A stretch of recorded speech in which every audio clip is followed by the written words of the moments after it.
Inilah awal mula dunia mengenal seorang Manny Pacquiao.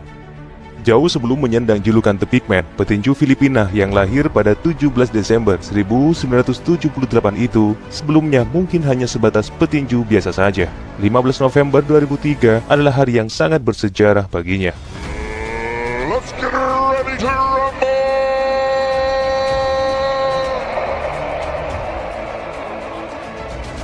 Bagaimana tidak, datang sebagai underdog ke Stadion Alameda San Antonio, Texas, US yang penuh sesak itu, Pacquiao malam itu dipertemukan dengan petinju tangguh Meksiko Marco Antonio Barrera. Barrera yang datang dengan sabuk dering di kelas featherweight itu penuh dengan percaya diri. Kemenangan atas koleganya Erik Morales dengan kemenangan angka pada tahun sebelumnya dan berhak membawa sabuk juara WBC dan The Ring menambah keyakinan penggemar dunia tinju bahwa Barrera dengan mudah merobohkan Manny Pacquiao. Apalagi usia Barrera saat itu sudah 29 tahun. Usia yang sangat matang bagi para petinju. Sedangkan Manny Pacquiao saat itu masih dikategorikan belia dalam dunia tinju, yakni berusia 24 tahun. Namun, meski dirinya tidak dijagokan, Pacquiao mampu memberikan perlawanan yang sengit kepada Barrera. Gaya bertarungnya yang lincah dan cepat, sepertinya Barrera agak kesulitan meladeni gaya bermain Manny Pacquiao. Terbukti, di ronde ketiga yang baru saja dimulai, Pacquiao dapat menumbangkan Barrera. Pukulan keras tangan kirinya tepat pada wajah Barrera. Beruntung, Barrera masih mampu berdiri. Atas robohnya Barrera itu, sepertinya penonton yang hadir tidak percaya dengan kekuatan seorang Manny Pacquiao. Dan, lagi-lagi, dunia tinju dibuat kagum dengan aksi si lincah dari Filipina itu. Pasalnya, untuk yang kedua kalinya, Barrera dapat diingkatkan pada ronde ke-6.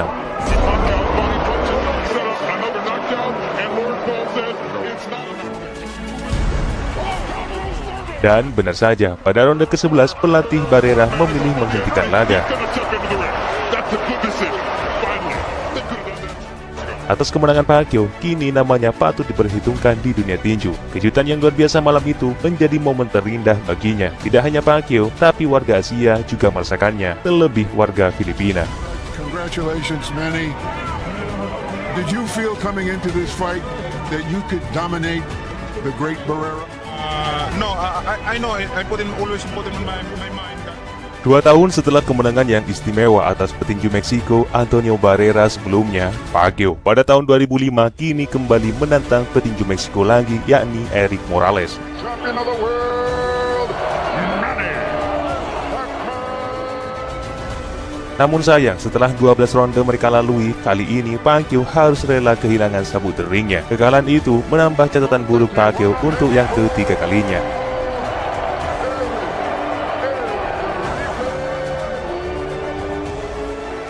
Tentu, kekalahan atas Morales itu sedikit merusak rekor pertandingan Pacquiao dalam tinju profesionalnya. Tidak ingin terlarut dalam kekalahan, Pacquiao berusaha bangkit lagi untuk membawa misi pembalasan kepada Morales.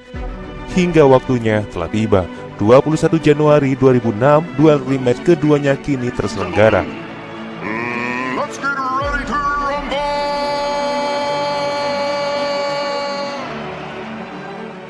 Laga yang diberi titel The Battle itu berlangsung di Paradise, Nevada, US. Meski Pacquiao kala itu membawa sabuk WBC di kelas bulu, namun duel rematch ini bukan sekedar tentang mempertahankan sabuk juara semata, melainkan tentang misi pembalasan atas kekalahan sebelumnya. Dan setelah keduanya melalui beberapa ronde, akhirnya Pacquiao dapat menumbangkan Erik Morales. Atas kemenangan TKO itu, tentu kejutan istimewa Pacquiao kepada dunia tinju. Misi pembalasan yang sempurna untuk orang yang mengalahkannya.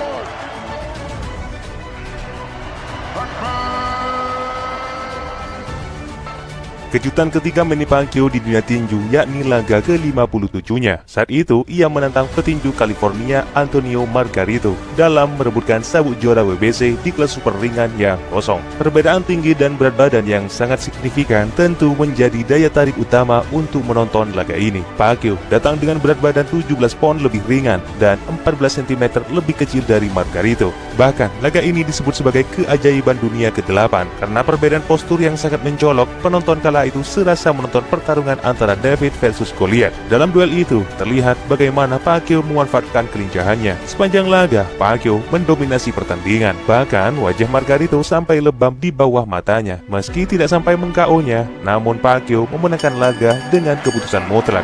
World Championship, the fighting pride of Sarangani Province, Philippines. 13 November 2010 di Cowboy Stadium, Texas, Amerika, dunia tinju kembali dibuat takjub olehnya. Kemenangan atas Margarito itu menjadikan Pacquiao sebagai petinju satu-satunya yang mampu menjuarai di 8 divisi. Which contemporary fighter do you most enjoy watching right now?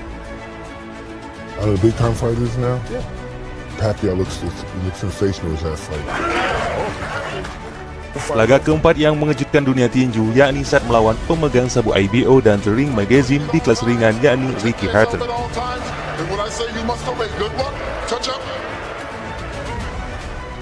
Sama-sama memiliki catatan rekor yang cemerlang, menjadikan laga ini sebagai laga spektakuler pada tahun itu. Bahkan disebut sebagai pertempuran antara timur dan barat. Jadi wajar laga ini mampu menarik 1,75 juta pembelian bayar per tayang atau PPV. Laga yang berlangsung pada 2 Mei 2009 itu dihadiri oleh ratusan ribu penonton. Tidak butuh waktu lama, saat di ronde pertama saja The Big Man mampu menjatuhkan The Hitman, sang pembunuh bayaran itu.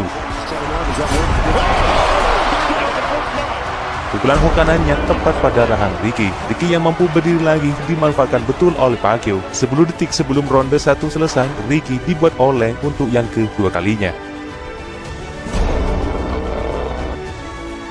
Melihat kekuatan Ricky Hatton yang sudah rapuh, The Big Man sepertinya ingin cepat-cepat menghabisi sang pembunuh bayaran itu. Dan benar saja, pada ronde kedua itulah The Hitman mendapat pukulan keras yang membuatnya tak mampu berdiri lagi.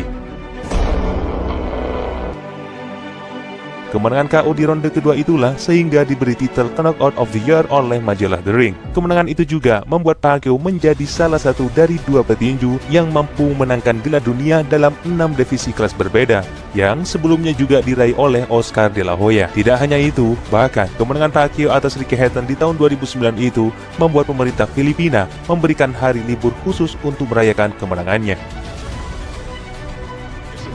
I think we all have to pay homage to him, even though he's still active, for what he's done for this sport, what he's done for his country, his people, and really.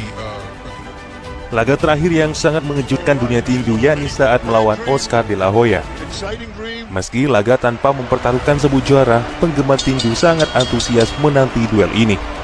Tak heran, laga ini dijuluki sebagai The Dream Match atau laga impian. Duel antar kelas berbeda. Untuk memuluskan laga ini, Pacquiao harus meningkatkan 2 divisi berat dari kelas ringan, dan De La Hoya harus turun 1 divisi dari kelas menengah ringan agar memenuhi syarat untuk pertarungan di divisi kelas welter. 6 Desember 2008 di MGM Grand Garden Arena menjadi saksi ketangguhan 2 fighter sejati. Setelah 7 ronde mereka lalui, dan terlihat Pacquiao sangat mendominasi dari ronde pertama hingga ronde ke-7. Melihat De La Hoya sepertinya sangat kesulitan dengan agresivitas Pacquiao, pelatihnya menyarankan untuk menghentikan laga dan De La Hoya menyetujuinya. We're gonna stop it. Better we stop it. It's our decision, Oscar. It's a decision that we have to take. There's no reason. Atas kemenangan itu menjadikan Pacquiao sebagai raja baru pound for pound pada tahun itu oleh majalah The Ring. We expected to see in this fight, which was a